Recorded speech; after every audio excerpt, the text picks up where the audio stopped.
Hey, you guys, I am really, really sorry. I am extremely, extremely late. And I'm going to tell you guys why because I feel like I owe you that. Plus, y'all are cool peoples. So, let me get set up. Gonna check the chat so that I can speak to everyone as you all come in. Happy Friday, by the way. It's been a long week. It's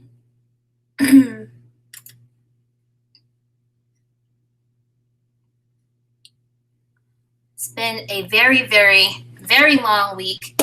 All right. So I was talking to some of you in the chat when I went out to run my errands. Let me see. Hey, Mika, 10th Man. Hey, Garage. Sorry I wasn't here at 1:30, and I know some of you guys may be in and out because of work and other responsibilities. I completely and totally understand that. So I'm going to give everyone a chance to get the notification again, and then I want to talk about some things I saw online.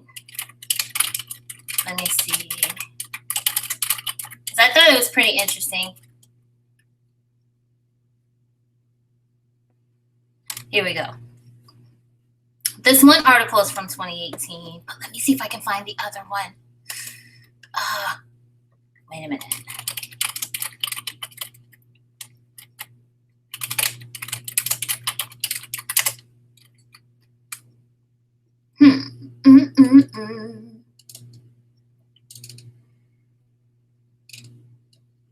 Let me see if I can find it, because I've seen some people have some pretty interesting conversations about Black women's political power and, you know, some of these conversations about Black women and Roy Moore.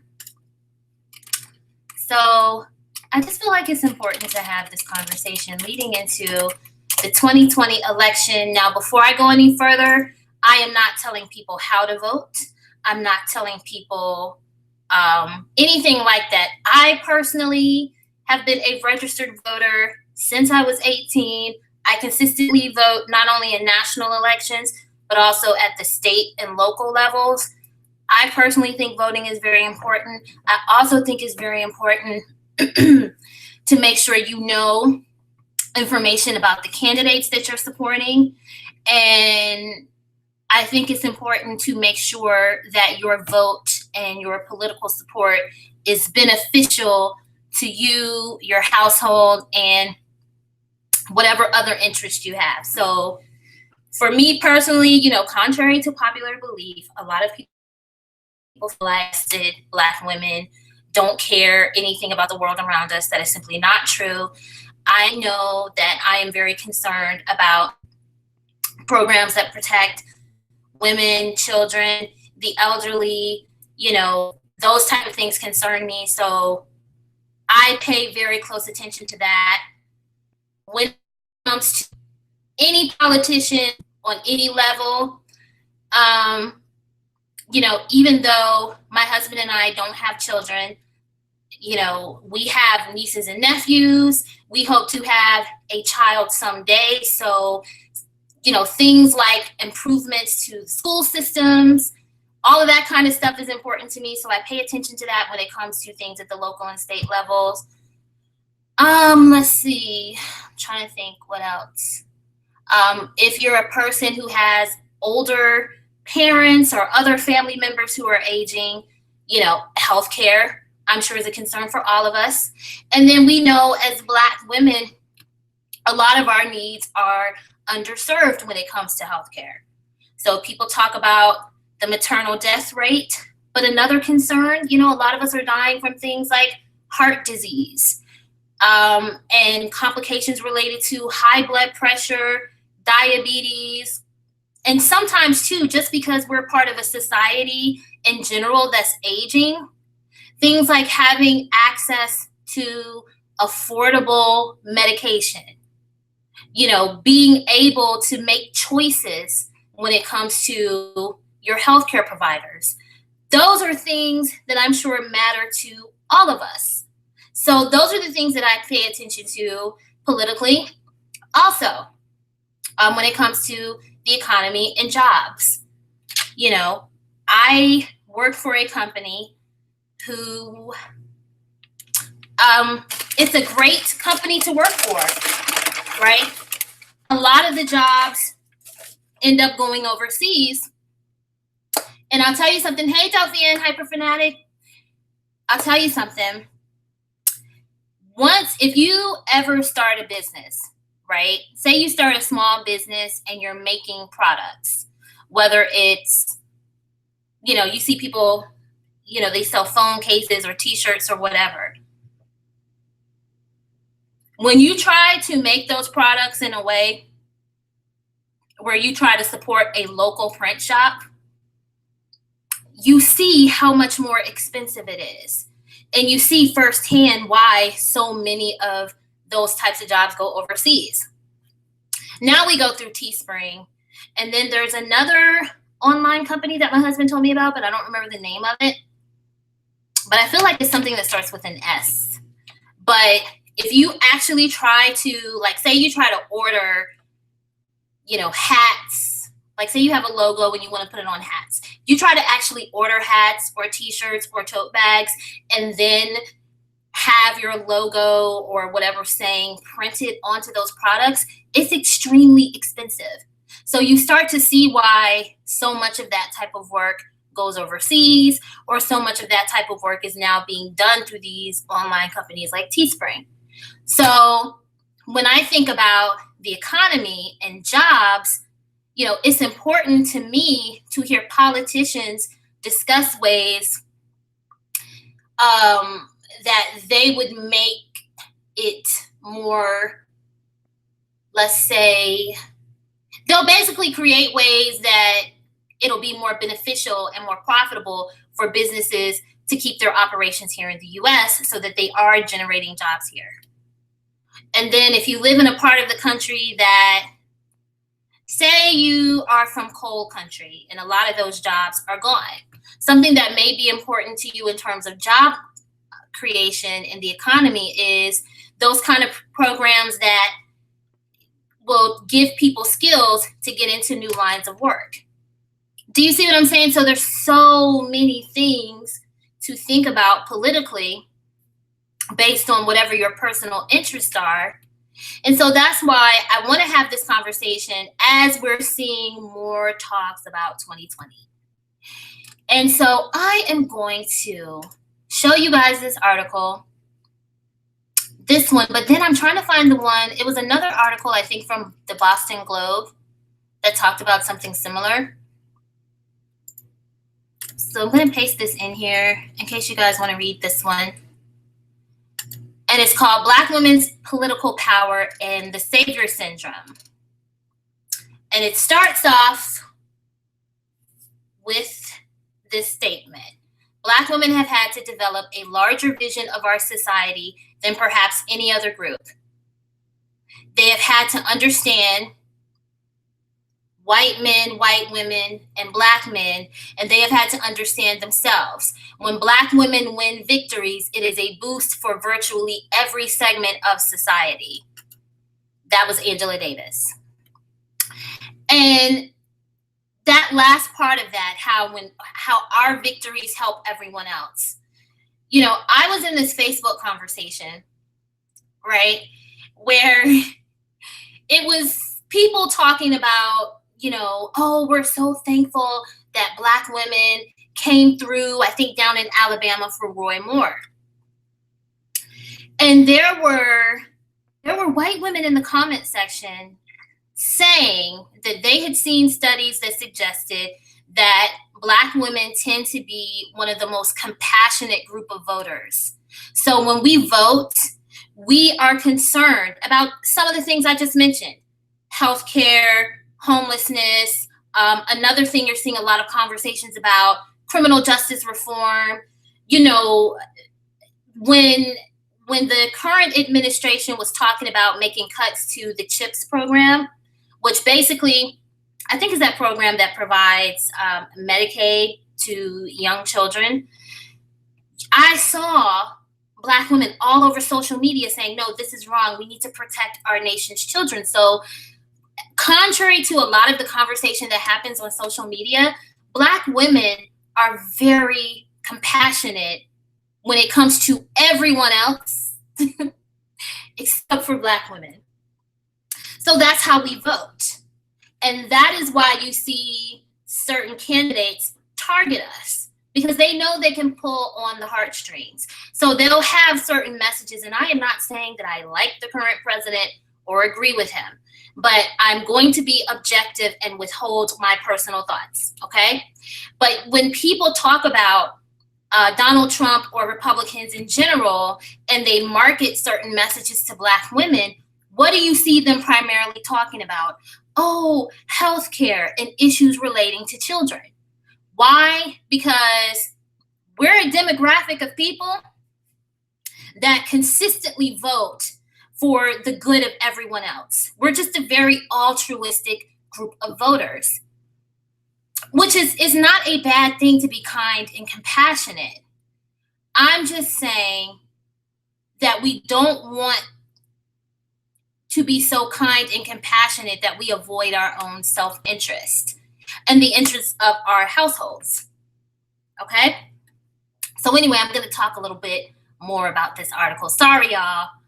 As different things come to my mind, I may stop and give my own commentary, but I'm gonna try to get through most of the article before I do that. So this article talks about how Democrats sent Doug Jones to the Senate in Alabama instead of Roy Moore. And it talks about how Democrats celebrated and gave particular thanks to Black women who had helped really tip the vote in Jones's favor. And the article talks about what happened in 2016, where 90% of Black women in Alabama voted for the Democratic Party presidential candidate, right? Then it talks about Oprah and how people were encouraging her to run for president. And this article talks about how this praise that people give Black women, like, oh, Black women saved the country, and, you know, treating us like it's basically our responsibility to save the U.S. society from its own misogynistic and, you know, racially discriminatory and, you know, other forms of discrimination is our job to save the society. People are saying that this kind of praise can actually be condescending, because when we as Black women vote, we're not voting to save other people. Do you see what I'm saying? We shouldn't be voting to save other people anyway. We should be voting for the candidate that best serves our interests. And we should be looking at the issues and saying, okay, if I'm going to vote for a Democrat, a Republican, a Libertarian, whoever, I'm voting for that person because they mirror a majority of my beliefs. You see what I'm saying? And so this whole idea of praising Black women for basically voting in the way that Democrats think we should vote, it's basically repeating gender and racial stereotypes of Black women as caretakers. You know, it's basically playing into that mammy stereotype that suggests that it's our job to take care of everyone else. So there's a writer who talked about, you know, the election of Doug Jones down in Alabama. And what she basically asked was, what does it mean for Black women to be put in charge by someone else instead of being in charge and having power, because it's something that we independently claim for ourselves? What does it mean when we are positioned as some kind of political defender of the faith, charged with the task of righting injustice and improving the lives of everyone else, while we are 300% more likely than white women to die trying to bring life into the world. We're literally the political mammies of the Democratic Party. In the meantime, we can't even have a conversation where we specifically talk about ways to address issues that directly affect us as Black women without people calling us selfish and without people acting like they are entitled to our vote. Do you understand that that's why people hate Omarosa? That's why they hate Diamond and Silk. That's why they hate Candace Owens.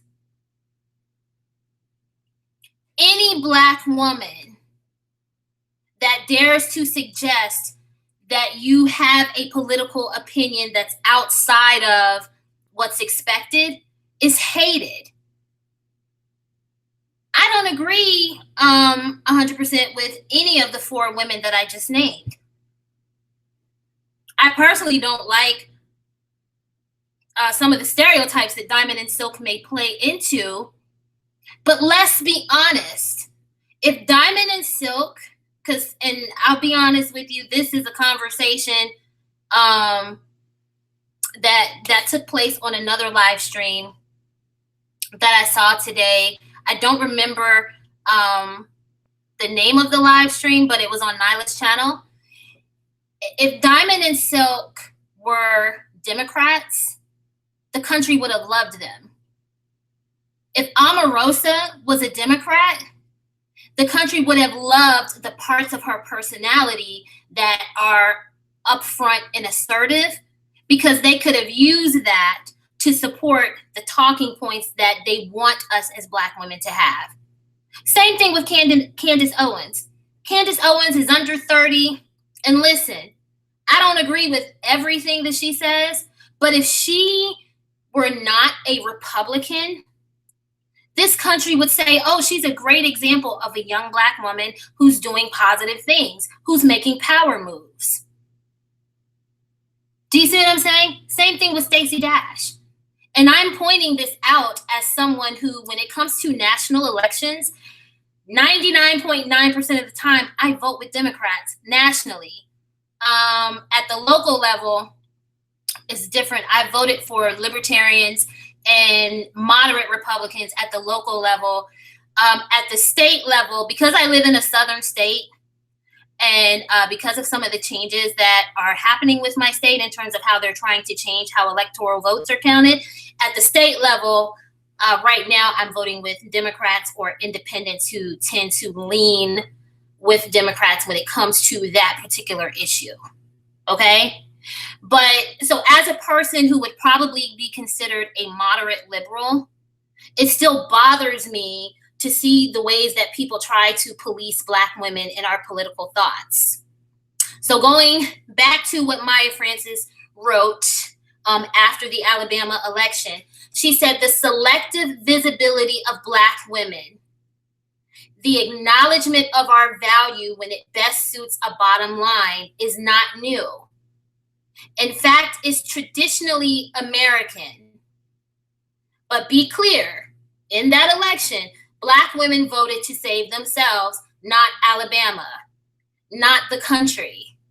The good faith decision making, the righteous dissent that's suddenly in vogue, comes from generations of knowing that no one will protect us but ourselves, and not being afforded the luxury of second chances. And one thing that's a huge concern to me as we're going into 2020, and we see who's kind of becoming the front runner for that election, it's concerning to me because I know that people are basically going to take that political mammy stereotype and basically start calling Black women derogatory names if we don't throw our support behind, someone like Joe Biden, for example. Now, to be fair and to be completely honest, I cannot see myself casting a vote for Donald Trump, okay? But to be completely honest, because I would be wrong if I didn't acknowledge this, if you have read history and you've looked at what happened during the Anita Hill hearings, when she had to testify before Congress because she had accused Clarence Thomas of sexually harassing her. If you look at some of the harshest questions she got, some of the most insensitive questions that she got, a lot of those questions came from Joe Biden. And I'm paying attention to the fact that the Democratic Party is basically sweeping that under the rug. Now, Joe Biden is basically acknowledging that he did apologize to her, but it's my understanding that he did not give her an apology until A, he was accused of, inappropriately touching some women, but B, until people pointed out, y'all are going to act like we've forgotten about how this man treated Anita Hill. Now, again, I am saying this as someone who, if the election is between Donald Trump and Joe Biden, I'm not going to vote for Donald Trump. Now, to be honest with you, if I feel like my state is leaning towards Democrats anyway, and I just want to cast a vote to make my voice count, then I'll probably end up voting with a third party if there are other things with Joe Biden that I don't agree with. But I'm a little conflicted right now because how can I, as a Black woman who, tells people and the world that I am for Black women, I support us, how could I overlook Joe Biden's history with Anita Hill? Especially given the fact that the country went through the very same thing with Kavanaugh and Dr. Ford. And there's a part of me that wonders if Dr. Ford's hearing was treated with some sensitivity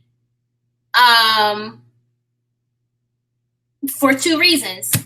A, because they're not going to give a white woman the Black woman treatment, and B, maybe because of this day and age of mass media and social media, Congress knows they would not get away with putting another woman through what they did to Anita Hill. I'm telling y'all, if y'all want to look that stuff up, it's out there because people are bringing it up. And I don't know if you guys paid attention to the interview that Joe Biden had on The View. This was recent. This was like within the last month. Joy Behar directly asked him about Anita Hill. And basically, it sounded like Joy Behar was looking for him to directly apologize. And Joe Biden, the answer that he gave, it was a complete tap dance around that question. And so yet again, we have this whole issue of Democrats wanting to use Black women to get certain political candidates in office, because in places like Alabama, right, you need the Black vote, period. But you specifically need the Black woman's vote because Black women tend to be, we have a high level of voter participation, okay?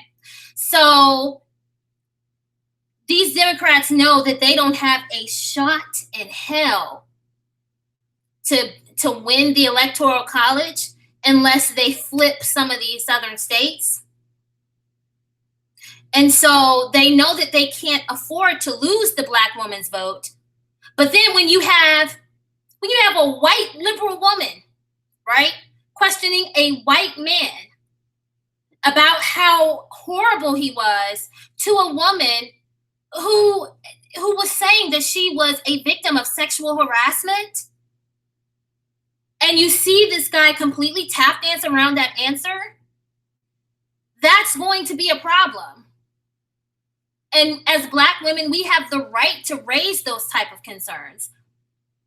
You're going to have some Black women looking at the Democratic Party and saying, why is this someone you even threw your support behind? And to keep it a buck, I I got to go back to 2008 and 2012, and I got to look at my boy, Barack Obama. Full disclosure, I voted for him 2 terms, but I got to go back and look at him and say, well, wait a minute. Why, as much as Black women supported the Obamas, and I love Michelle Obama, so this is nothing against her, but I got to look at her husband and say, why are you so disconnected from Black women that you ran with the guy and made him your vice president after he was extremely horrible to Anita Hill during those hearings? And I'm going to tell you something. This country owes her an apology, not for, if they went through the hearings and they had their findings, that's what it is.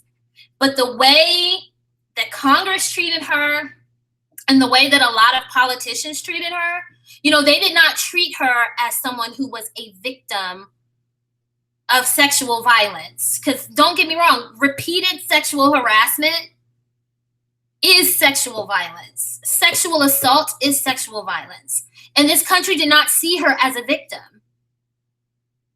And the only reason they pulled her off the shelf is when they were talking about the Me Too movement and when the Democrats wanted to keep Kavanaugh off. They started going back to Anita Hill. But if you read up on her, pretty much her entire life was affected in not necessarily a positive way because of how she was treated during those hearings, and basically because of how the country acted like she was a liar. And then all these years later, another woman, if you look it up, another woman, and I believe she's like Asian or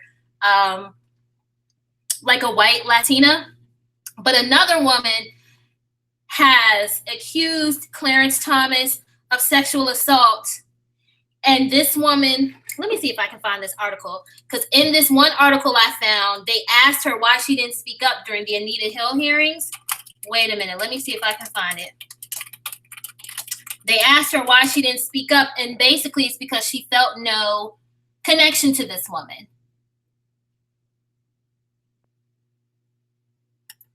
Okay, here's this one article. So her story never, became an issue while he was going through the confirmation process, because the woman, she waited damn near 30 years to tell her story.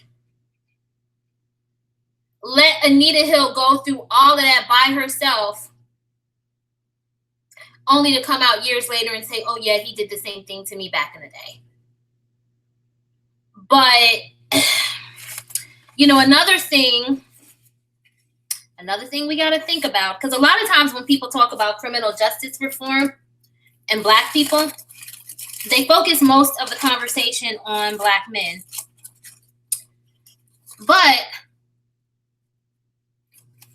let me tell y'all something. A lot of Black women were negatively impacted by those harsh laws, from that 1992 crime bill. Now, when it comes to people who commit violent crimes and they're terrorizing the neighborhood, they need to be removed from the communities they live in. Okay? So I want to be very clear. But I'm talking about people who were maybe drug addicts, who were negatively impacted by those laws. A lot of those people negatively impacted by those laws were Black women. Okay? So if Joe Biden ends up being the front runner, which he probably will, and y'all know we had a running joke where we called ourselves Obama Biden. So full disclosure, there are some things I like about Joe Biden, but I got to be objective and keep it a buck. Because listen, I would be a hypocrite to say that I love Black women and I care about us, but I'm going to overlook all this stuff about Joe Biden because I don't like Donald Trump. You know what I'm saying? I can't do y'all like that. I got to be honest. But you got to think about it. A lot of those laws that spun off out of that 1992 crime bill hurt a lot of Black women who suffered from drug addiction, because now the way that drug addiction is treated is it's treated as something where, you know, they have these places where nonprofits will give you needles and drugs and let you shoot up your drugs. You know, but we have talked, and when I say we, I'm not just talking about here, because I know, you know, BWE, pro-Black women spaces have existed for decades. And then when it comes to social media, for at least 10 years. But as Black women, we have talked about the trauma that we experience, whether it's molestation, you know, other forms of sexual violence, domestic violence. And we now know as a society, right? And, you know, then within the scientific community, we know that people who deal with that type of emotional trauma are likely to turn to drugs as a form of self-medication.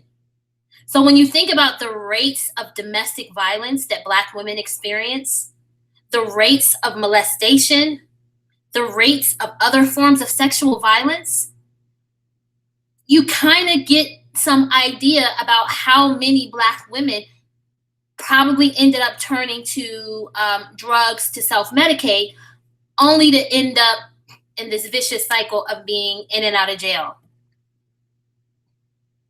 And a lot of those laws that came out of that 1992 crime bill that Joe Biden and Democrats in general refused to apologize for, a lot of those laws hurt Black women who probably needed rehab and psychiatric counseling, not prison. Matter of fact, let me see. Let me go to my Google Chrome. Let me see if it's going to let me do it. Okay, because I have found, do I have it? Do I have it? Do I have it? Oh, you guys.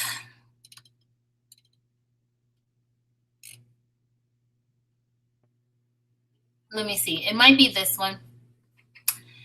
But I had found something that talked about how basically, maybe it was the thing I just read about maternal health care. Okay, that was one thing. But I had found something else that talked about how the savior complex doesn't help us. And it was mentioning domestic violence rates and all that jazz. Give me a second. Oh, okay, here it is. So I'm going to read this. This is from the link I posted earlier. So in 2017, there was a report called The Status of Black Women in the United States from the Institute of Women's Policy Research and the National Domestic Workers Alliance. Okay? And that report concluded that Black women's contributions to U.S. society and the economy have been undervalued and undercompensated. Black women, and it says along with multiracial women, so I'm assuming when they say multiracial, they mean Black women and then also Black women, or Black women along with multiracial women with a Black parent, right? Have the highest labor force participation rate in the nation among women. But at all educational levels, Black women are concentrated in lower paying jobs than most other groups of workers. When working full-time year-round, Black women earn 64 cents to every dollar earned by white men in similar positions. Black women are overrepresented in the service sector, doing crucial work to care for children, the elderly, and individuals with disabilities that goes back to how compassionate and altruistic we are, while earning low wages and receiving few benefits. So we work more than other groups of women. And now a lot of that is probably going to be connected to a lot of things, because even when the marital rates were higher amongst Black women, you did have some households that needed two incomes because of the dynamics of those societies at the time, uh, prior to the civil rights era, when it came to even deeper wage discrimination and, racial and gender discrimination and stuff like that. Okay, so we have to acknowledge that those things existed in a way that was much more clear, right, than it does now. So that was a thing. And then now you have so many of us who, Black women, we do kind of have higher marital rates as we get older, but because we tend to marry later in life, we have this period of time between the time we become adults and leave mom and dad's house and the time we get married. So we have this period of time where we have to work because we're out on our own and supporting ourselves, right? Unlike other groups of women who are attached to collectives of men that marry at younger ages, okay?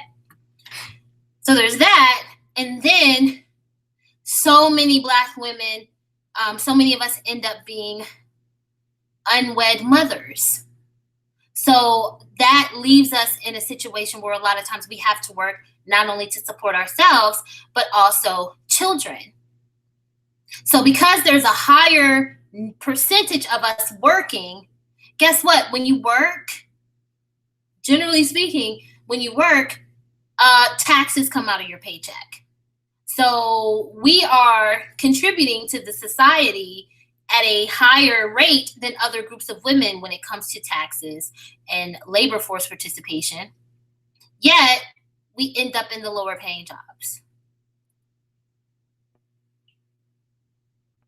I see a lot of people on here saying, oh yeah, Black women brag about going to school and, becoming CNAs. Okay, but even if you're a CNA, which most people view that as an entry-level nurse, or you're an LPN, do you understand that a lot of CNAs and LPNs end up doing jobs where, say you have a person who they can't live on their own, but they want to live in their own house. Those nurses that come in and sit with those people 8 hours a day, maybe while their other family members are at work, those workers are feeding those people, making sure they get their medications, bathing them, changing them if they can't use the bathroom on their own, or if they can use the bathroom on their own, getting those people to and from the bathroom. Those people are nursing those people and watching them hand and foot hours a day. And I'm telling you, you can search it on YouTube. I think it's on PBS. PBS did a special saying how people who do like home health care or home aid work throughout the country tend to make less than $15 an hour. So you're doing that type of work, like caring for a person and waiting on them hand and foot, and that's the type of money you make. In the school systems, in every school system, they have classes that are for children who have learning disabilities, or they may have physical or mental disabilities. And even if you are working with children who are the most vulnerable, right? So they might be children who are in a position where, because of their disabilities, they can't do anything for themselves. A lot of times the people who work in those classrooms, who might be the teachers' assistants, in some parts of the country, those people are making less than $12 an hour. But yet that is an essential job if you want to be able to have the children in those situations be able to go into a learning environment that is also affordable for the parents, because it's public school, so they don't have to pay anything. And I've seen people on here say, oh, well, Black women brag about going to school to be CNAs and they don't get paid anything. And that goes back to the fact that a lot of our contributions are undervalued. Because if you've ever been in a situation with a loved one where they're not able to do anything for themselves and everybody else in the family has to work to maintain their own households, you appreciate that home healthcare worker, that home aid worker, that CNA worker who's able to come in the home and be with your older family member while you have to go out and work. For parents with disabled children, and we know that the autism rates are going up. Some have suggested that those rates are going up because you do have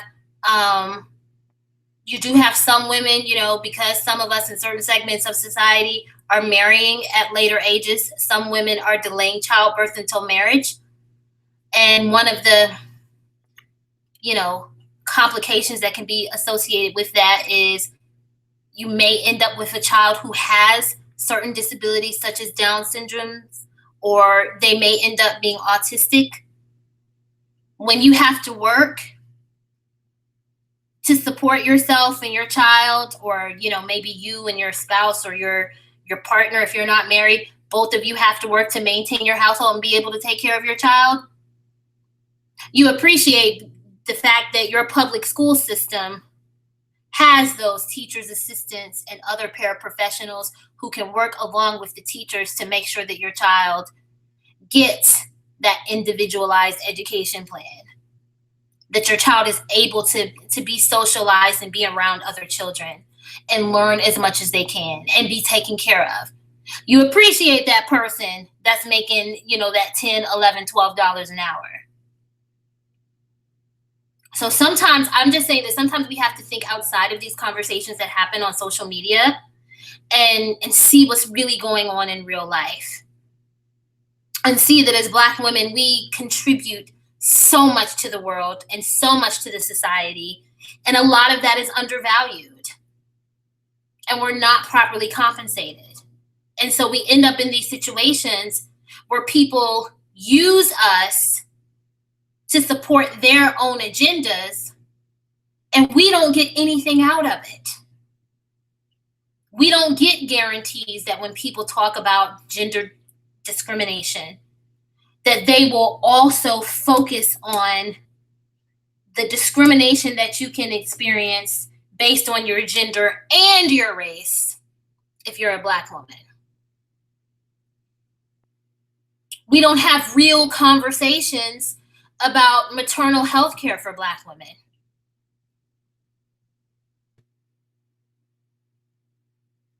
And maternal health care is a huge concern for Black women, and some of it could be because we have a higher incidence of fibroids, and so for some women, that can create issues.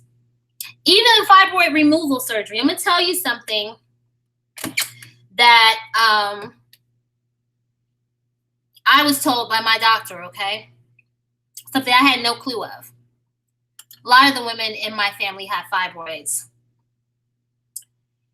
She told me that the surgery to remove fibroids can be dangerous if you get pregnant before your uterus fully heals. They had a situation where a few years ago, they had a patient where they did a fibroid removal, and within a year of that surgery, the patient got pregnant. Great news, right? Because, she'd been wanting a baby, she'd been wanting to expand her family, but the patient got pregnant and her uterus ruptured because her uterus was not fully healed from the fibroid surgery. And that woman and her baby almost died. That's a conversation that's very important for Black women since we deal with fibroids at a higher rate.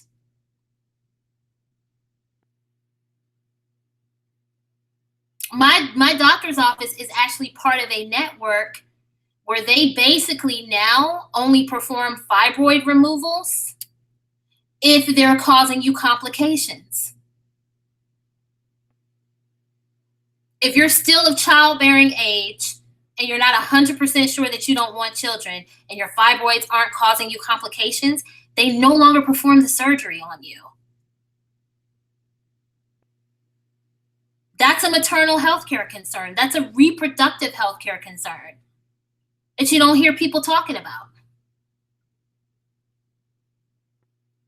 I bet you if you had white women going through fibroid surgery and dealing with that type of situation, it would become a #1 issue.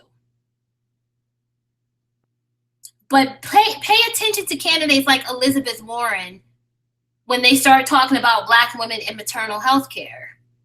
Because what they're doing is linking it to the nation's larger conversation about healthcare. And I'm not saying that those discussions don't need to happen. And I'm not saying that politicians don't sometimes need to think in a way where they can benefit the most people possible so that they can appeal to as many people as possible so that they can get the votes. I get that. But what I'm saying is, we as Black women should say, okay, if you want my vote, you have to tell me how this is going to benefit me. You have to tell me how this is going to benefit other Black women.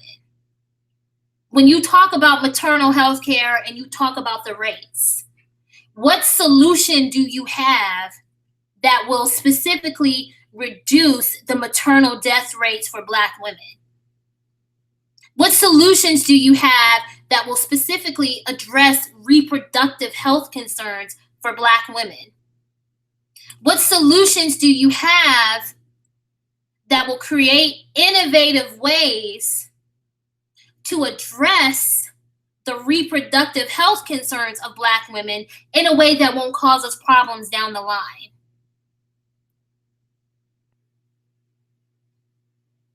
You know? I'm gonna take a look at the chat. I feel like I've been like babbling. Not babbling, but you know, when I start talking about stuff, I kind of get into my thoughts. Let me go up to the top. Okay, if I didn't speak to you guys before, okay, I think I spoke to Delphia, Hyper Fanatic. Hey, live, love, and enjoy. Yeah, I've seen a lot of people say that they will never be Democrats again. And I can't fault people for that, you know, and I know that when I tried to have conversations like this with people in my real life, they're like, oh my goodness, you know, how could you think that way? And to me, I think that more of us as Black women should classify ourselves as independent voters. Like, be registered to vote, tune into the issues, but vote for the candidate that best suits your needs. So in some elections, that may mean voting for the Republican, that may mean voting for the Democrat, that may mean voting for a third party.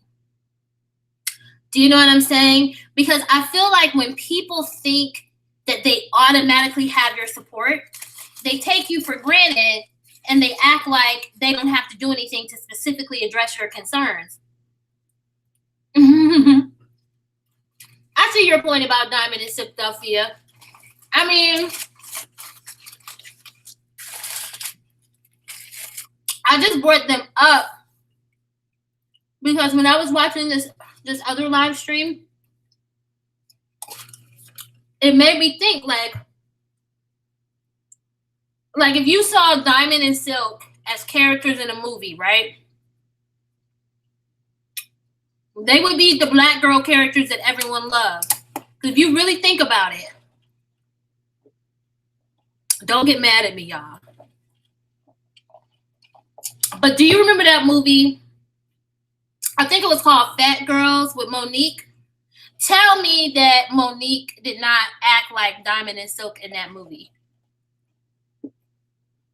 And I say that completely acknowledging that Fat Girls is actually one of my favorite movies because it used to come on the Oxygen channel at least one Saturday a month.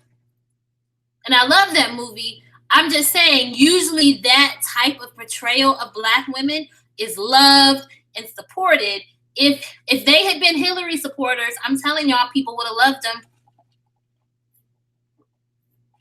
I see your point, Delphia. It's good to vote to save yourself as a Black woman. Yes, hyper fanatic. It is a double standard.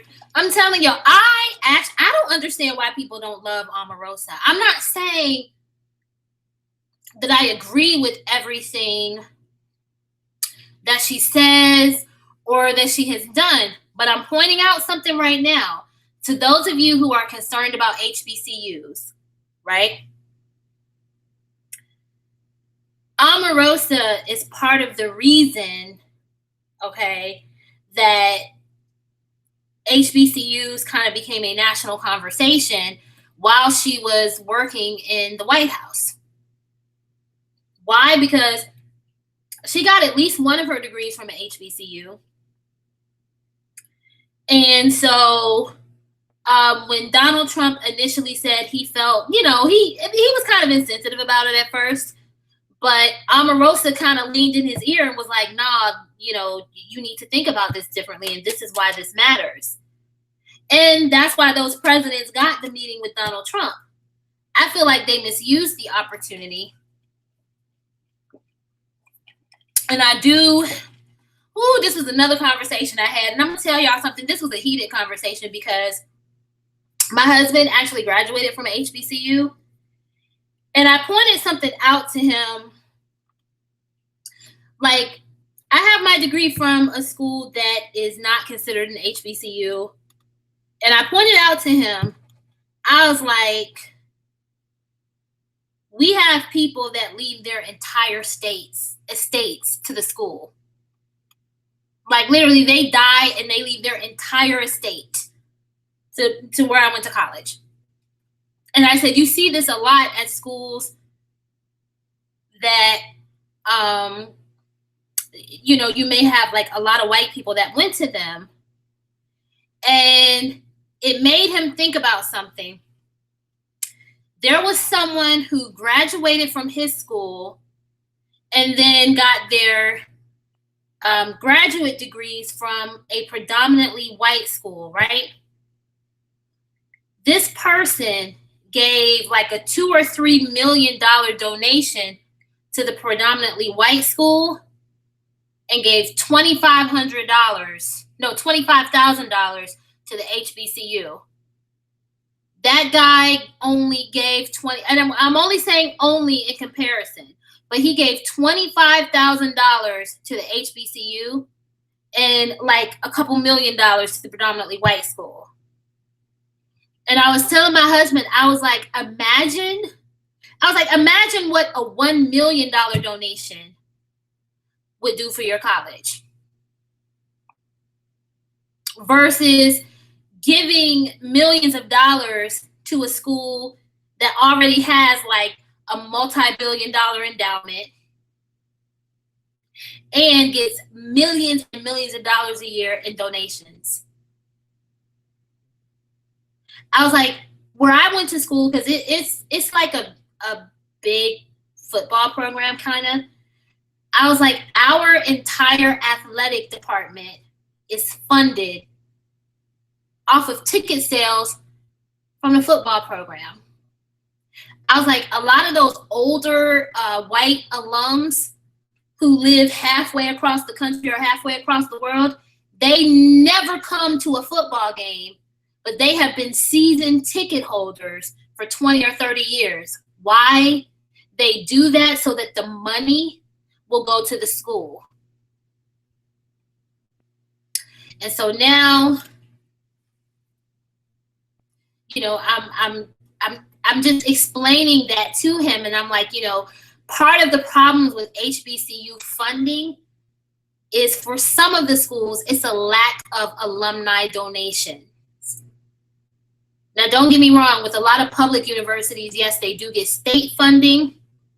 And I am aware, contrary to what some people think, divested Black women, we are aware of social issues, okay? So I am aware of the fact that in a lot of parts of the South, you did have a period of time where state legislatures were not donating we're not allocating the same amount of money to publicly funded HBCUs as they were publicly funded, predominantly white institutions. I'm aware of that. Okay? What I'm also aware of is that when these predominantly white schools find out that they're being given less money from the state because of state budget cuts, they're okay. You don't see articles where they're possibly having to close if they don't get X amount of dollars, because not only do they have their endowments, but their alumni kick in. And when their alumni kick in, you may have people that just give $50 a year. But if you have hundreds of thousands of people doing that to a school, you can consistently make a lot of money. So now my husband says that I have guilted him into making a yearly or, some sort of consistent donation to his school. And I was like, I mean, if you think about it, that's how it works with other groups of people and how they fund things. So, and I told him, I said that, I was like, this is why so many people got mad with Donald Trump after he met with the HBCU presidents, because he said part of your problem is you have to find strategic partnerships so that you will be able to get some of this funding from businesses. Because to be fair, Barack Obama did come up with I think it's a 10-year funding plan for HBCUs where they will get like $1 billion in funding. So no other president is going to give anything on top of that. And so basically what Donald Trump told the HBCU presidents is, I can help you find ways to consistently fund your colleges. And they got upset because they wanted him to stroke a check. But like I told my husband, I was like, these letters we get every now and then from both of our colleges about what the schools are doing and different ways to donate. I was like, this is how schools really make their money. And that way, if the feds or the state governments shut down a part of the funding, they don't have to worry about it. Yeah, I can see why some people were embarrassed by Diamond and Silk, though, Delphia.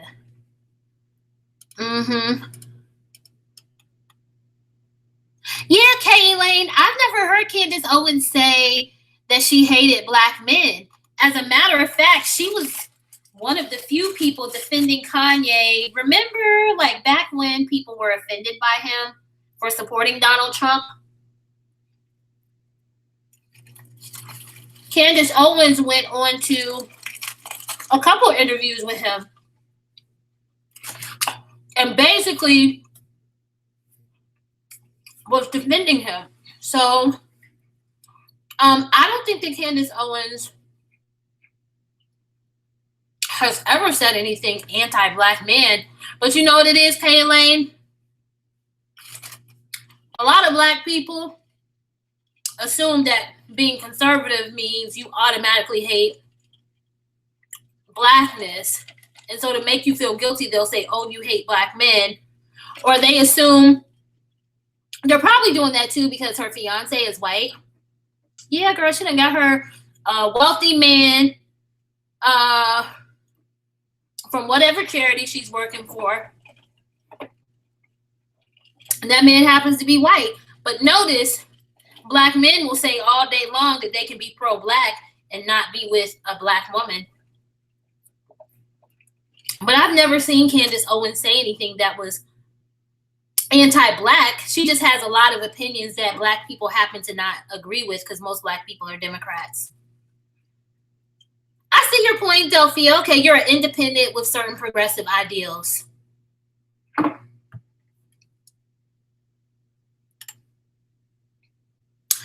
Hyperfanatic personally prefers Black women like Omarosa, Stacey Dash, and Candace Owens because they don't care what other people think.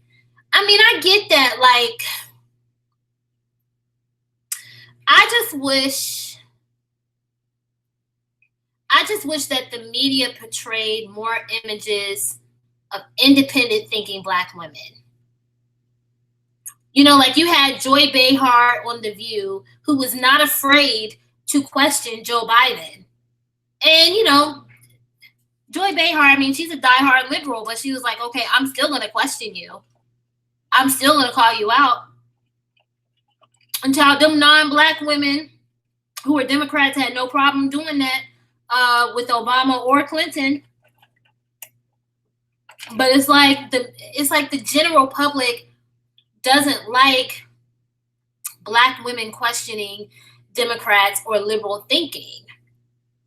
I'm just like, why? Anybody can be questioned. Anybody can be called out.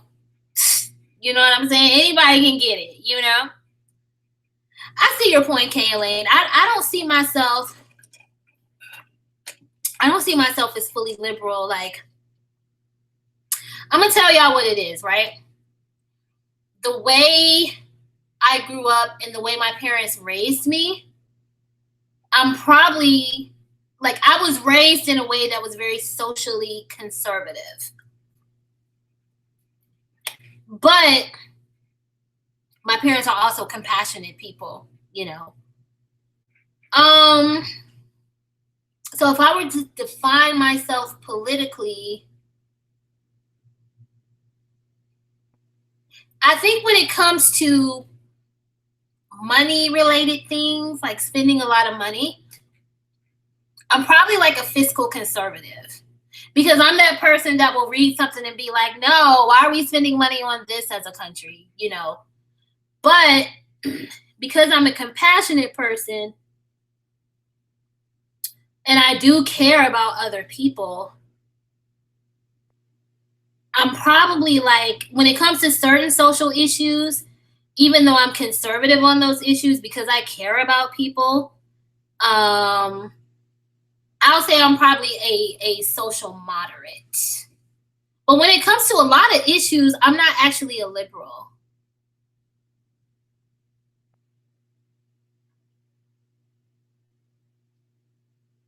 Hyper fanatic. Joe Budden is a piece of shit. I don't know if you met Joe Budden or Joe Biden, but both of them are questionable. But on the flip side, I can see why the Democrats would go with Joe Biden, and I'm going to tell you why. Because contrary to what these people are saying, they're not going to call it out.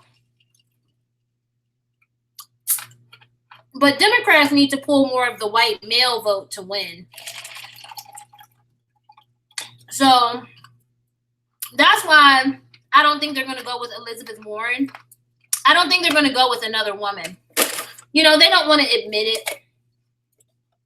But I'm telling you, you had people straight up saying in 2016, you had white men who voted for Obama saying that they didn't want a woman president. So the Democrats probably know that to pull some of the white male vote, they need a male candidate. And Joe Biden is not a liberal. You know what I'm saying? He's a Democrat, but he's more of a moderate. You know, like he was best friends with John McCain because he was in the Senate for something approaching 30 years. And he was friends with a lot of Republicans. So Biden, you know, Biden is not a Bernie Sanders. Bernie Sanders is very liberal. Elizabeth Warren leans liberal. But Joe Biden is a moderate.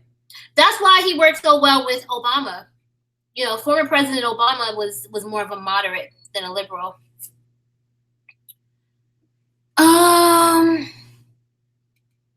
Oh, you're in a deep red state. Yeah, they have said, Delphia, that in a lot of those really deep red states, the people are diehard Republicans. But that, you know what that suggests to me? is that in deep red states, people vote based on issues. You know what I'm saying? So if they feel a certain way about an issue and they feel like it will benefit their collective, they will vote for that candidate even if it doesn't help their personal situation. And I think that's why you'll see so many poor people who are collecting welfare, so many poor white people who are collecting welfare and who don't have medical insurance, so it'd be beneficial to them if they expanded Medicaid. They'll vote for a deeply conservative person. You said you would leave if Meghan McCain ran for president and won. Yeah, because you know what? Meghan McCain, I think she's actually more of a conservative than her dad. John McCain, well, when it came to certain issues, he was a conservative because I think he was against like making MLK Day a holiday and stuff like that. Although, I don't even know if I should go here. But I don't know if it's a reason to not vote for someone based on a national holiday. But based on some of her talking points on The View, Meghan McCain is a diehard conservative. I don't know. Like, if my ideal woman president,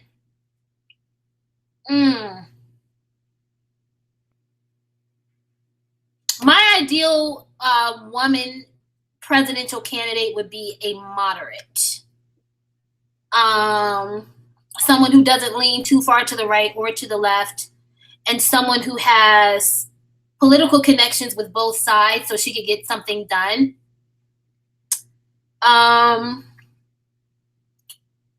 I wasn't extremely opposed to Hillary, but that was her problem. She was such a polarizing person that with Hillary, people either loved her or they hated her. There was like no middle ground. So if there's a party who picks a woman candidate, they need someone who's middle of the road. And Meghan McCain isn't that, and neither is Elizabeth Warren. Right. Yeah. People who terrorize their neighborhoods need to be removed. So I don't have a problem with laws targeting people that are robbing people, shooting and killing, raping, molesting. Like, those people need to be removed from the society immediately. And I'll just leave it at that. My concern is for people who truly were nonviolent, people who were caught up by a system, who had no empathy for Black women who maybe turned to drug addiction due to emotional trauma. And I'm aware that it wasn't just Black women who were caught up by that, but I just feel like on this channel, we have to specify Black women, and where applicable, we have to talk about Black girls, because when it comes to other spaces, we don't get that representation. It's like a taboo thing to talk about the things that affect us. Hey, 10th man. Yeah, I don't see the thing with that Alexandra lady. Like, I don't know if y'all are really diehard Democrats. I'm not trying to offend y'all, but for some reason, I cannot stand that Alexandra Cortez lady. I don't understand why she's getting the hype that she's getting. I feel like, I'm going to tell you why I don't like her. I don't know if y'all know, but with New York, I think it was, the New York City metropolitan area that was being considered for like Amazon's headquarters. And Alexandria Cortez and her big fucking mouth, screwed up that deal for New York City. Y'all know how many Black people, particularly Black women, live in New York City? could have benefited from those jobs where, hold on, let me see if I can find it. Because it was an article that was talking about the average pay of those jobs. Let me see. Amazon decides. Decides against New York. Let me see. Yes. Okay. And this is from the New York Times. Probably more of a reliable source. Wait, let me see. Okay, New York Times has this thing where you can't look at their, once you've looked at a certain number of articles for a month or whatever, they make you pay. So, okay, let's try CNBC.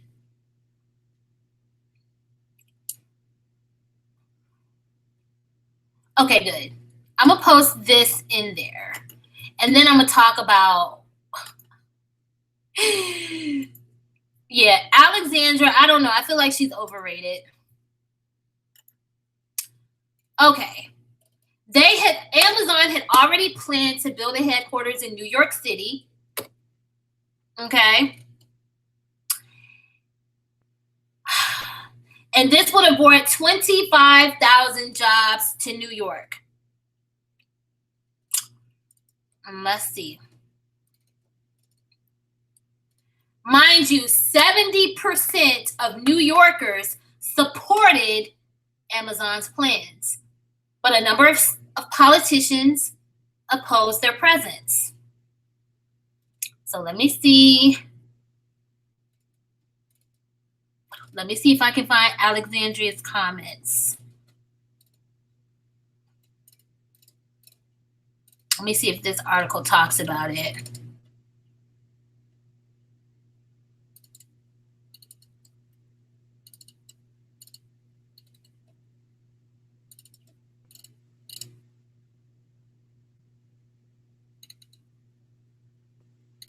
This is what Alexandria Ocasio-Cortez said. She said, today was the day a group of dedicated everyday New Yorkers and their neighbors defeated Amazon's corporate greed, its worker exploitation, and the power of the richest man in the world. Now, that sounds cute when you already have your little congressional job where you're going to get your lifetime health insurance and, you're collecting your coin, right? But that's 25,000 jobs that state lost. Okay. So I felt like her statements were very insensitive. And let me see if I can find.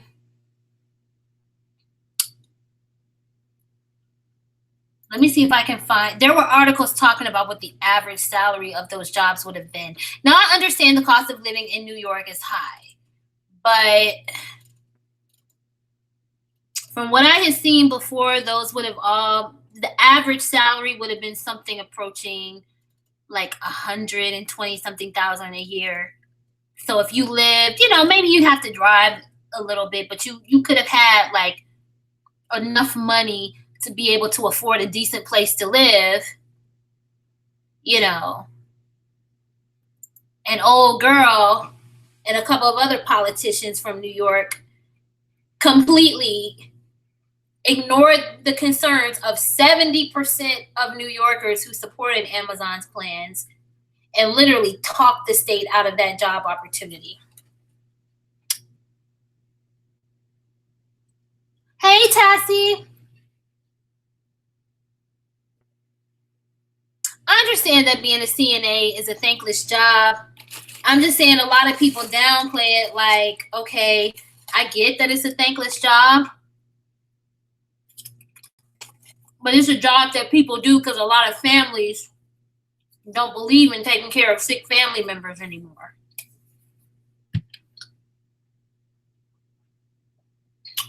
That's true, Kay Elaine.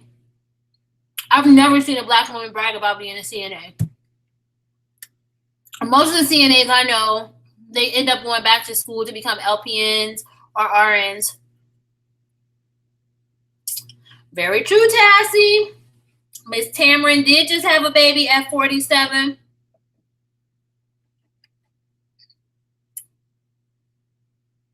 So it definitely can happen. And even if you think about it, right? If you think about your grandparents or like your great grandparents, like say you come from a family where, you know, they had more than like 3 or 4 kids. Because, you know, back in the day, one, one of my grandparents' neighbors on my father's side had literally, her and her husband had 16 kids. Okay? She had her first kid at like 16 or 17, and her younger children were born into her 40s. My dad's mother had 6 children, and let's see, I think my dad was like 40. No. I'm sorry, his mom was 40 when he was born, and I think when my youngest uncle was born, she was like 42 or 43. I'm trying to, like, if you think back in the day when women didn't really um have access to birth control and stuff, and they got married really, really young, some of those women were literally having kids from the time they were in their late teens or early 20s until they were damn near 50 years old. You know, because not to get too graphic, but as long as you are having a cycle, it's possible.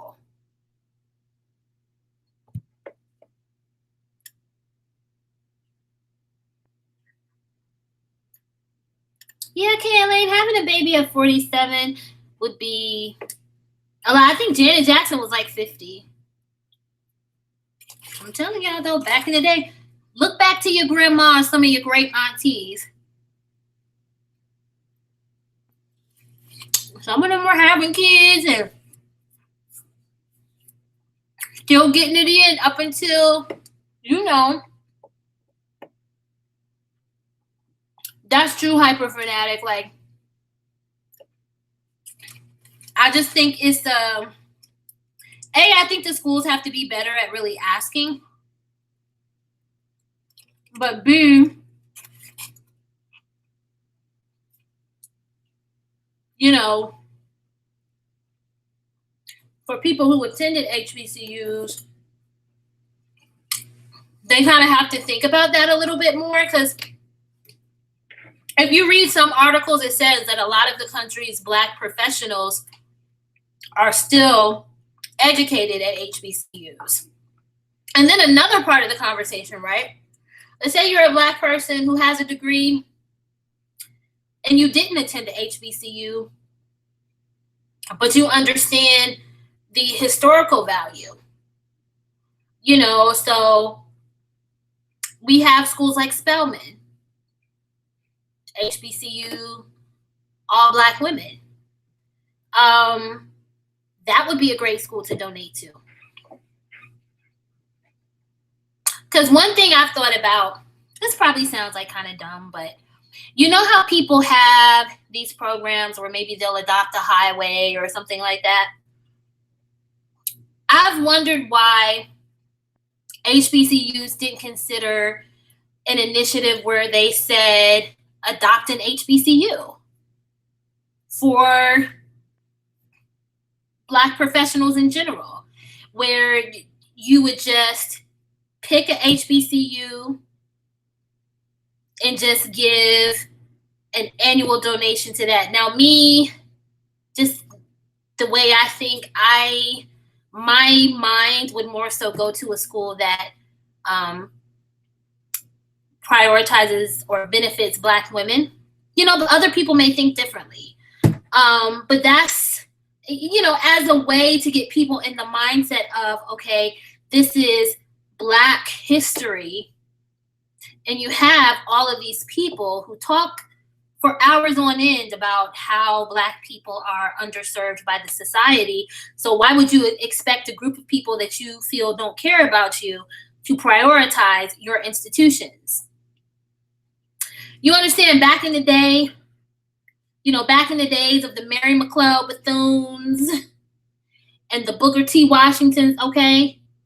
You had Black people who were sharecroppers.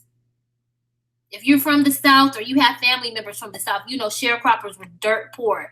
You had Black people who had either never attended a school or their schooling ended at like second or third grade. Okay? And back in the day, a lot of HBCUs were funded off of older Black people sending like $5 a year. If they couldn't afford to send $5 a year, they would send 10 cent, 20 cent, 50 cent a month. And so, you know, you'll have people say, oh, Black people aren't as educated as other groups of people. But do you understand that Black people in the US, we're amongst the most educated Black people in the world because we have access to public schools? So there are people right now who get a high school education and they go somewhere and learn a trade.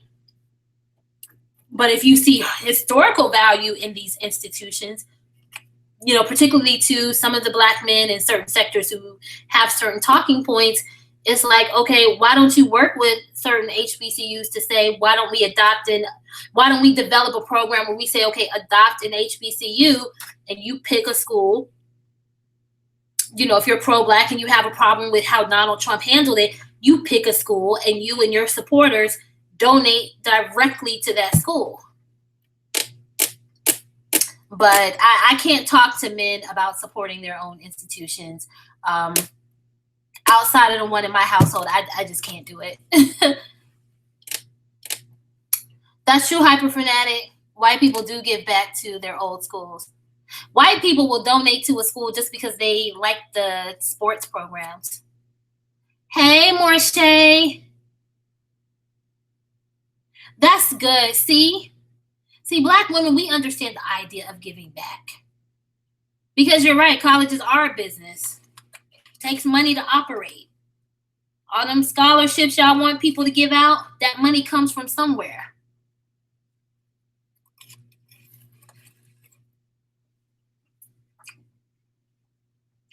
That's an interesting point. The Republican, yeah, Delphia, they probably were using Candace and Kanye to push Black people to vote Republican.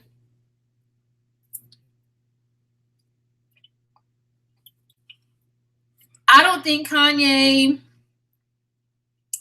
he doesn't always, I'll put it to you this way. Kanye voices his opinions very well through music.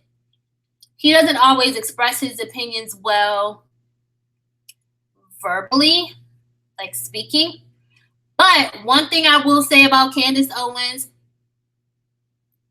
Kanye, Diamond and Silk, and Omarosa is they got the conversation going, because you did start to see conversations in spaces where people were really talking about Black people and the power of the vote and why people should be careful about giving a vote to a specific party.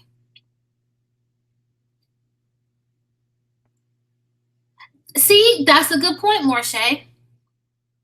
You're a military Republican, but you're right. People in the military have different concerns, because you do have to think about veterans.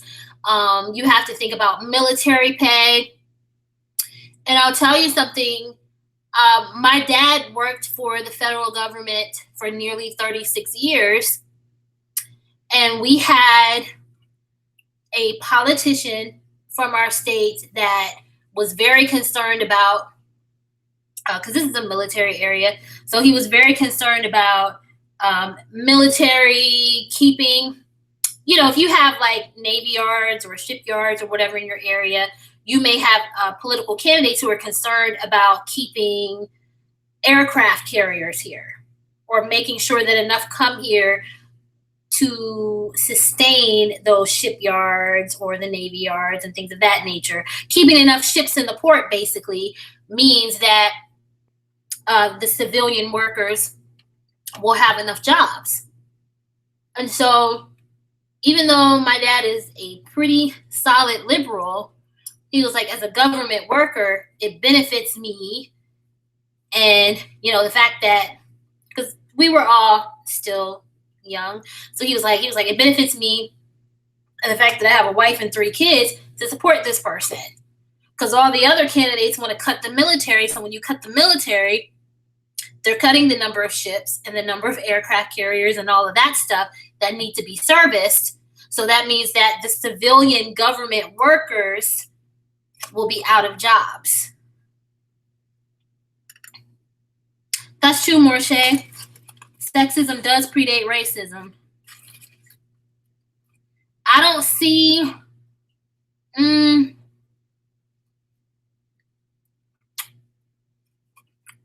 I don't see a woman beating Trump in 2020.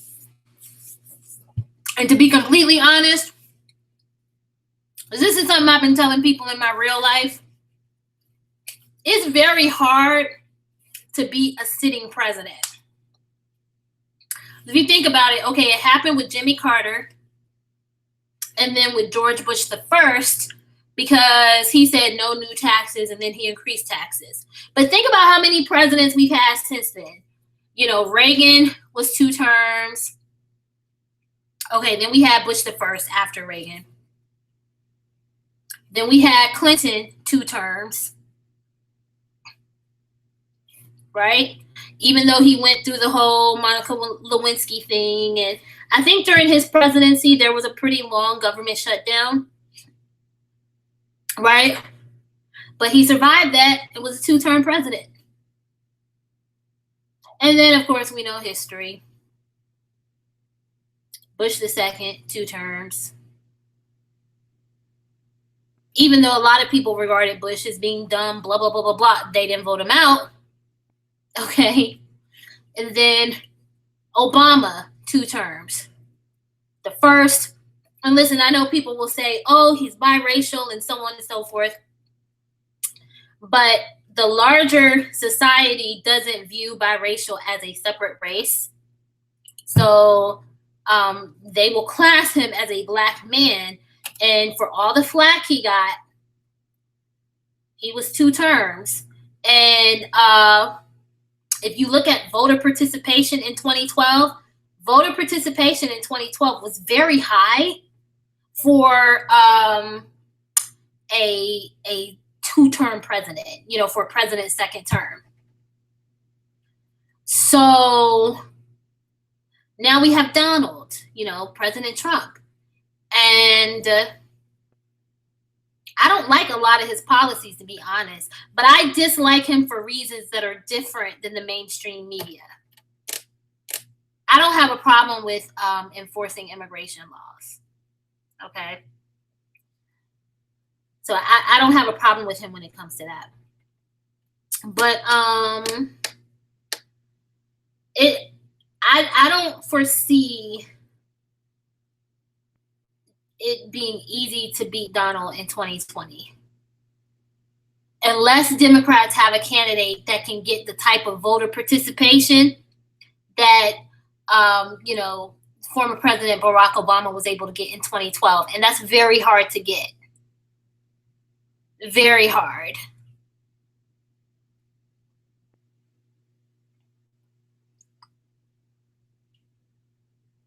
Yeah, deep red states are religious, Morshe.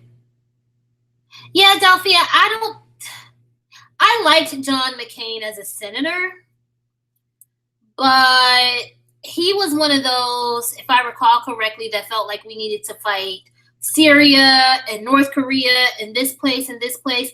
And,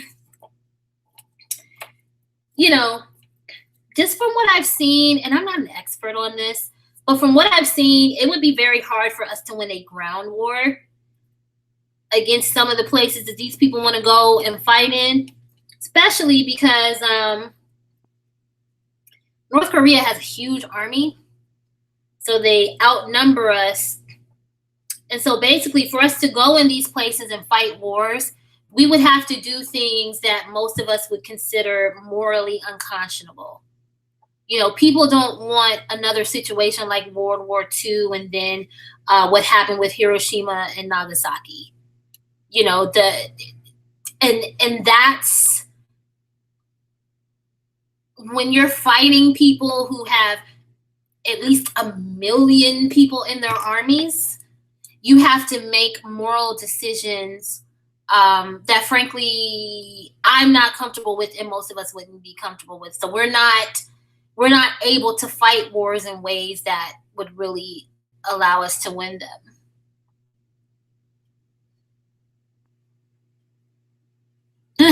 Righto Boy said AOC is an idiot. I think that she's not a good politician because right now she's so focused on ideals that she makes decisions that it's like on an ideals basis is good, but then at the same time you're looking at people and saying, oh, it's great that our state just lost 25,000 jobs at a time where we're having a hard time retaining talent because of the cost of living and the perception that there's not enough jobs here that would pay people enough money to where they could afford to live here. And you're saying, oh, it's great that we just lost 25,000 jobs. And in the process, she probably alienated, all of those politicians in New York whose support she would need if she's going to do anything at the national level. She probably alienated all of those politicians in New York who probably worked night and day to get that deal in New York City. So what's going to happen is, what happens in some situations like that is that if the company chooses to stay in the U.S., they end up going down south, where some of the politicians are more friendly to businesses. Yeah, Morshay and Delphia, you guys are talking about Gabby Giffords. I liked her. She seemed to be pretty moderate. But I think after what happened to her, I think it was just, it was a huge recovery for her. Okay, Morshay. Yeah, it seemed like at one point people loved McCain until he was running against, I think he ran against Obama. People loved McCain until he was running against Obama. Because you know what? In comparison to other Republicans, he was pretty, he wasn't a diehard conservative. He was pretty moderate. He was what I would call like a common sense Republican.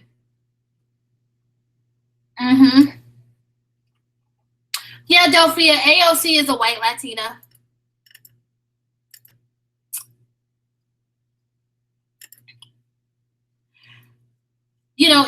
It's some people in Congress already saying that AOC's problem is that she lacks political experience and she has to take the time to get the experience. You know what I'm saying? Yeah, Marsha, the Democrats are not going to win. They are looking for the perfect candidate. I mean, just to be completely honest, right now we're over, we're close to like, what, a year and a half away? But right now, today, I don't see how they can beat him. Because literally the country has to hate a sitting president to vote him out of office. And as much as people talk about Donald Trump, I don't think that the people that supported him in 2016 hate him enough not to vote for him a second time. And the other problem that you sometimes have is that voter participation tends to be lower in a president's second term. So the voter participation amongst people who tend to vote with Democrats would have to be unusually high. Now, the reason that it was unusually high in 2012 is because people just loved Obama, But I'm just saying right now, I don't know if the country hates Donald Trump enough to vote him out. Now, what they might do, this is what I'm kind of thinking, and I could be totally wrong, but hey, we're sitting here having this conversation, But I think that what may happen in 2020 is that Trump may end up with a Democrat-led Senate and House, but win the election in 2020. Because if you think about it, that's kind of what the country did with Obama. Like after 2010, I think for the rest of his presidency, he had a Republican Congress. Because for the most part, the country tends not to want there to be too long of a period of time where you have the same party in the White House as you have in Congress. So people may feel like, you know, if you have one party in charge of both houses of Congress and one party in charge of the White House, you might get some of the gridlock out. But I don't know. Like I said, I could be totally wrong. I might be eating my words after election day on 2020, but this is someone who doesn't really want to see Trump be a two-term president, okay? But I don't see that the country hates him enough to vote him out in 2020.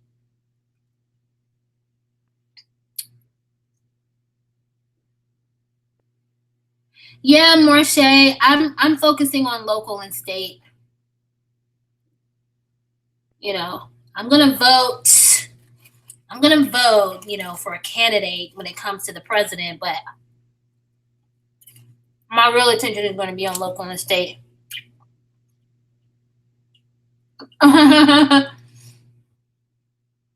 You said John McCain would have never won with that idiot woman he had as a running mate. She didn't know her elbow from her spleen. Yeah, I don't understand, Delphia, why he ran with Sarah Palin. You know, there were so many women he could have chosen from. I'll tell you who he could have gone with. He could have, you know, for Republicans. I think her name is Susan Collins from Maine. Listen, I don't really even like her like that. But John McCain with Susan Collins, that would have been a decent ticket. I don't know, like the Republicans would need to find, and she's not around anymore. I think she's pretty much retired. But they would need to find a woman like an Olympia Snow or something like that. Sarah Palin was just not it. I'm going to tell you what else would have been a good ticket. He said he wasn't going to run for president again. But I'm going to tell you who could have beat Obama in 2012. With John McCain on the ticket. Colin Powell.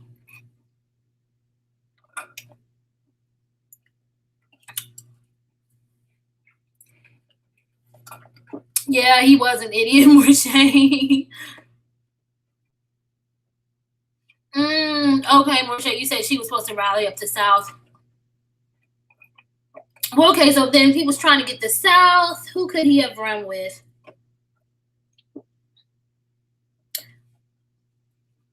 John McCain and that Joe Manchin dude, even though I cannot stand him, from West Virginia. South seems to like him. Yeah, Mika. Hey, Mika. As Black women, we do need to fight for ourselves only. Yes, until other groups and organizations fight for us, they are on their own. Okay? Okay, you said you may vote. You're not sure yet. And to be fair, in a society where you have the right to vote, you also have the right not to vote. So, you know. That's a good point, Marche. Collective voting is not beneficial. 10th man, you said, wow, that's old, 47. Oh, for Tamron. Yeah, I mean, I'm telling you, though. I know some old families where the people had a lot of kids, and a lot of those women were having kids well into their 40s. I think the oldest woman, well, not, this age is not old, right? But the oldest age I've heard of where I know the woman personally having a child was 49.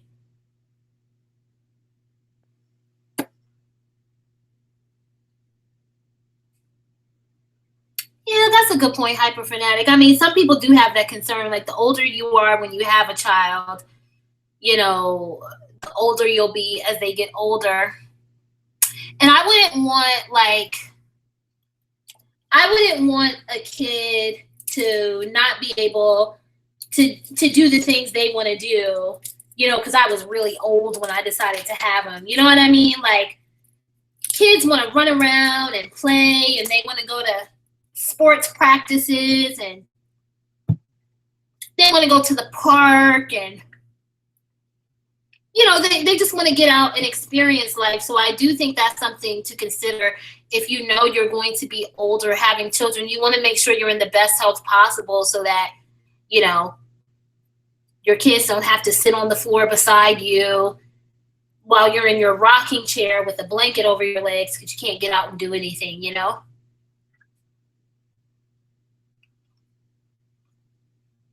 Mm-hmm. Yeah, there are a lot of people who have grandchildren by the time they're in their 50s.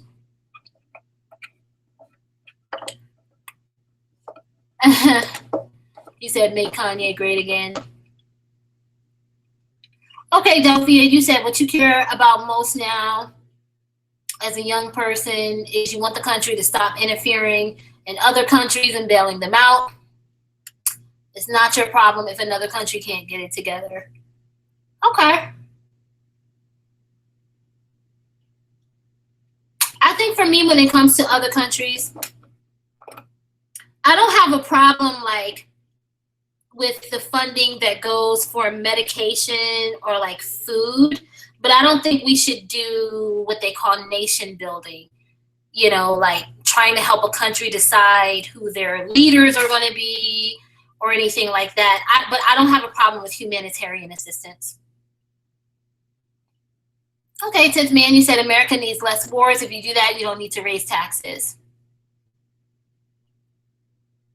Yeah, Marsha, there are I'm telling you, a lot of those areas with the heavy military presence, you have a whole group of civilian workers who rely on that military. And I'm telling you, the area of the country that I live in, and pretty much I'm not going to say most, right? But you have a lot of places on the eastern seaboard, kind of mid-Atlantic and further south, where you do have military. And so when you have politicians talking about cutting the military, that means you're going to have a lot of civilian government workers without jobs. And considering the fact that in some parts of the country, almost 20% of the civilian government workforce are, Black people in general, I don't see why there are so many Black people in the South who won't vote for Republican candidates, at least at the local and state level. Or, every state gets 2 senators, right? So, pick one Democrat and one Republican if you're a Democrat, but that way you have the Republican person there fighting to keep those jobs in your state, especially if you're a civilian worker. Oh, and you said it. Guess who makes up more than half? Oh, wow. Of the federal workers / GS employees, Black women. Okay. So see, that's what I'm saying. That's what I'm saying. And that's one of the few fields where you still get, a pension and all that stuff. So that's true, Delphia.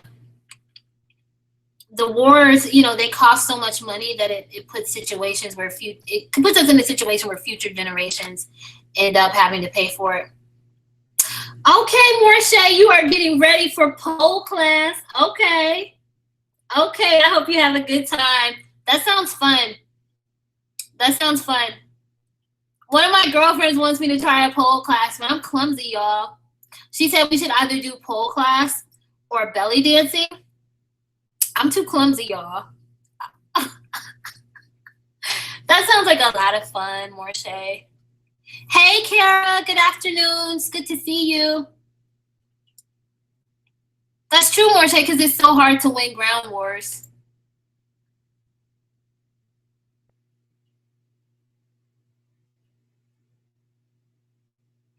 Yeah, hyper fanatic. New York is very expensive, particularly New York City. And even if you don't live in the city, like to commute back and forth can be expensive. So I don't understand why she thought it was cool for her to be like, oh, it's good, we won over corporate greed.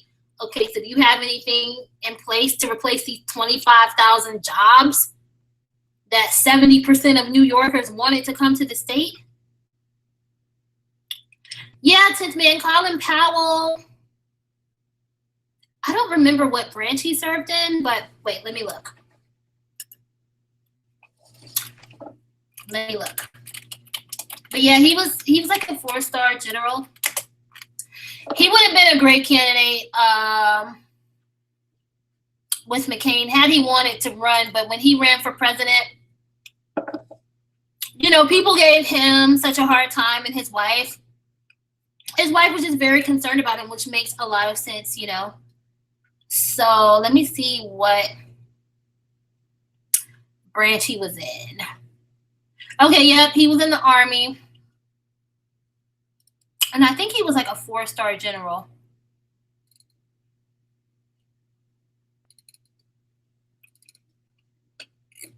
I just wonder if he would have ran as vice president.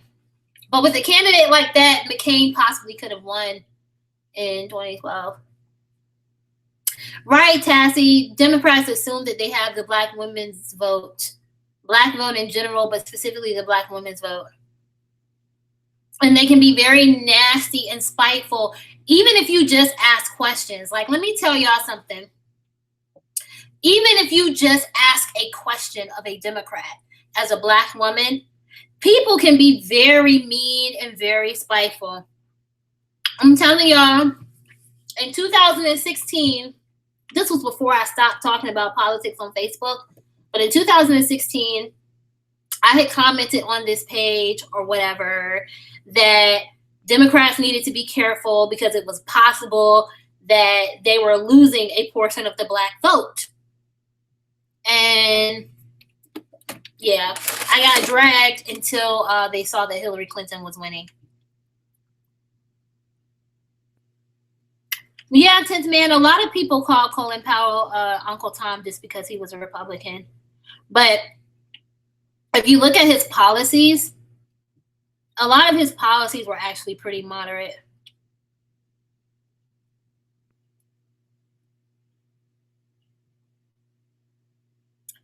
Ben Carson, 10th man.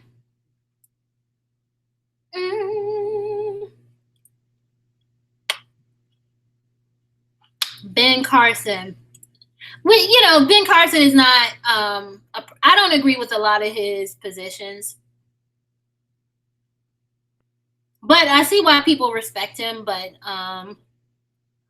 that's a hard pass for me.